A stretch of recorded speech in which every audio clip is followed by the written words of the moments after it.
You ask Tiger to solve. This deals with linear equations with one unknown. The final result is I equals 1 over 5.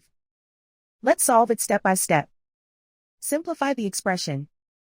Group like terms. Simplify the arithmetic. Group all constants on the right side of the equation. Subtract 1 from both sides.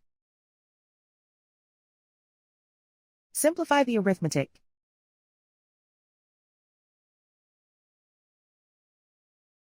Isolate the I.